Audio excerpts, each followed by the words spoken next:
Magandang hapon po. Mukhang kayo po ay naglilinis sa inyong farm ngayon Opo, sir.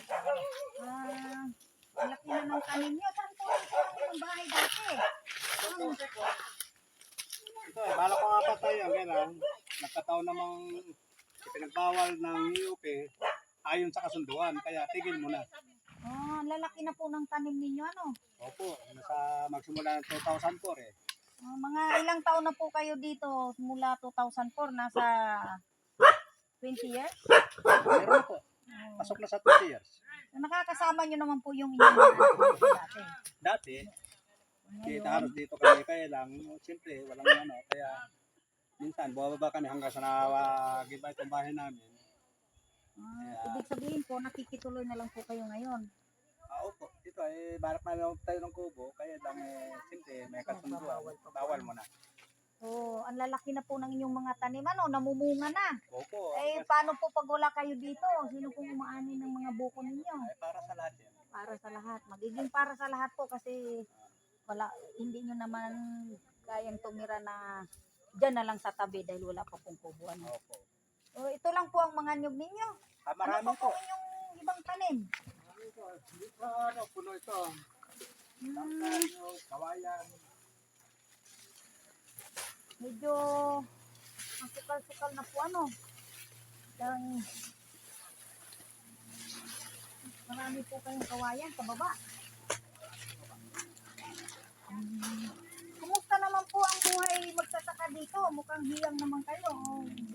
Gusto nyo na sana dito kaso hindi kayo nakakapagpagawa pa ng kubo. Maganda dito, iyang kami dito dahil talagang ito ay talagang para sa wala kasi tayo matira sa Manila, laging dimos dito, dimos doon. Kaya tayo naghahangad tayo na dito manirahan. Oo nga po, at dito ay libre tubig, libre. Hindi naman kailangan ng kuryente. Kung may solar, pwede. So, ano po ang inyong pinagkukuhanan ng pang-araw-araw? Wala, tapas-tapas lang pag mayroong magpatabas. Pag mayroong magpapalinis, At yung mga anak kong nasa ibaba, yun ang sumusuporta sa amin. O hindi kaya, kaya So, bilang magsasaka po sa ganong katagalang panahon ano pong masasabi ninyo?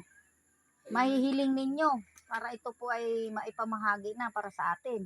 sana loloobin ng Panginoon natin, sana lalo nga si Pangulong Bongbong Marcos natin ay nag-award sa ibang lugar. And alam naman natin na kaya kami ay umaasa na baka sakalin tayo ay ganun din ang gawin ni Pangulo natin. So, ganun po ang lahat po ng kahilingan talaga ng mga magsasaka na narito ay ganun po So, sana po ipamahagi nga po sa atin ito at sayang naman, napakarami ng tanim, malalaki na ang mga tanim, po? Yung may mga gani, Ito po yung mga kawayan. Yung mga kawayan Yung mga nyog, kawayan, baba. Namumunga na yung mga nyog yan. Marami. may kape. Yan, kape. Ayan, may kape Mahogany, avocado. Mahogany, avocado. So, marami pong salamat At kami po salamat, inyong napagbigyan dito para kayo ay aming kamustahin. Sa bilang magsasaka po, tayo po magkakasama dito. Kakamustahin po namin ang aming mga kasama kung ano pong magiging resulta dito sa ating paghihirap.